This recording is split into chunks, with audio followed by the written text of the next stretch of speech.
It's a Sunday. I am so glad you're joining us this week as well, just to listen to what we have for you today. So I'm actually blessed to be with my sister here. Her name is Faustina Banda, and she's the founder of Ray of Hope, which is a charitable organization. So basically, those of you that have followed any of my social media pages, either Facebook, Instagram, and just my WhatsApp, you know that yesterday we went to an orphanage and we just shared our time and everything that we have with the kids there. And so she's the one who started all of it. So I wanted her to be here with me today just to tell us about this Ray of Hope. What is it about? What are our objectives? Why is she doing what she's doing? What made her start? I mean, and also, are we limited to certain places? Are we just going to be going to the same orphanage we went yesterday? Are we going to go around? And how can you be a part of it if you are interested? So Chewe, thank you for joining me here today. So maybe you could just help me and my people just get to know about this Ray of Hope, because we want to partner with what we're doing, because we think what you're doing there is great. And so just tell somebody out there what it's about. All right. Good afternoon, everyone, or morning, depending on what time you get to see this video anyway. So yeah, just as Sheila said, I'm Chewe, and I'm the founder of a charitable organization called Ray of Hope. So basically, what Ray of Hope is it's an organization that I started because of my passion to help the vulnerable, to help those that are in need. So the basis of starting the foundation Ray of Hope itself was because of just that passion and that drive to be able to reach out unto the less privileged. And as the name states itself, it says Ray of Hope. Yeah. So our main reason for actually doing this charitable organization is so that we can actually be emitters of the hope that we have in Christ Jesus. So the basis of the foundation itself is to just extend that hope to the hopeless through our acts of love.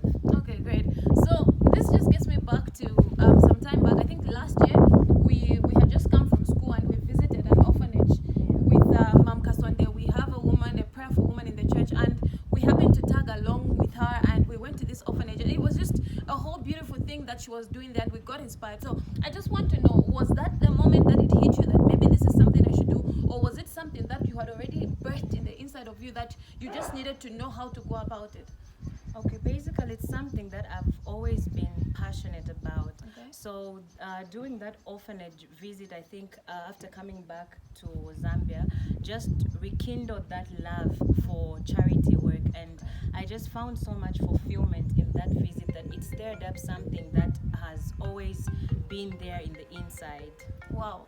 Okay, so if there's anything that I think is just beautiful, is the fact that she had this dream in her and she was just looking for a way to be a part of, to know how to start. And so maybe you have a dream on the inside of you and you've been wondering, like, when should I start? Yesterday we had this talk show and they asked me a question like, when does somebody start something? Do you have to wait to have professional help before you can start? And I couldn't help but emphasize that you don't need to wait for everything to be put in place before you can start. You need that dream, start with what you can start. So if I want to, for example, have a bakery, own a bakery and make cakes, cookies or whatever, I need to first start with my home. Am I making those things in the house?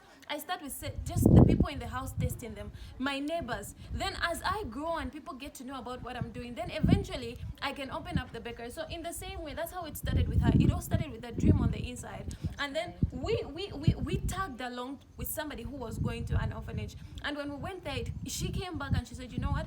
I won't just let this dream sleep. I will still do something about it. She could have said, you know what?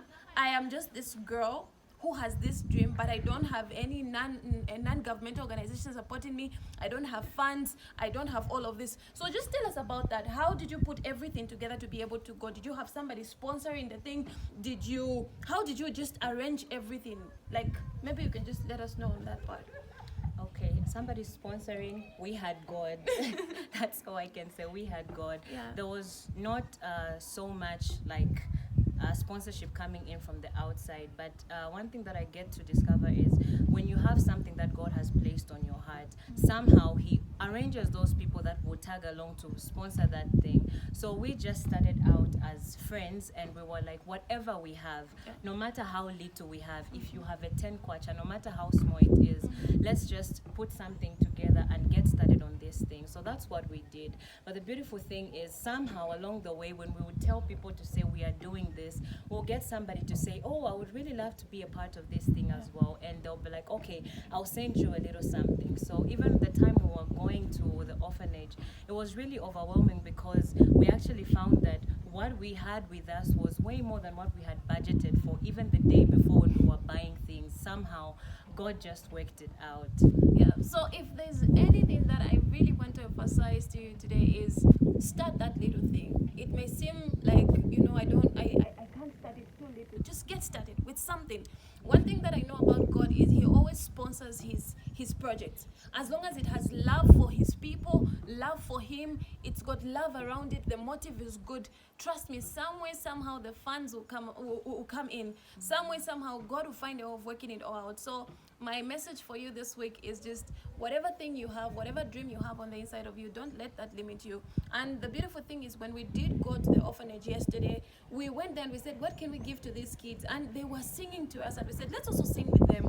We have our talents, we wanted to dance, we danced with them. So it's one of those things where you're saying, I don't have the money to contribute, but I can play guitar. Well, you can tag along with us next time and just play guitar. You say, I don't have anything, but I can sing. Come with us. Let's one share our love in every way possible with these young people that are out there. So we love you. Have a blessed week, and take care of yourself. Thank you, Joe, for joining me today.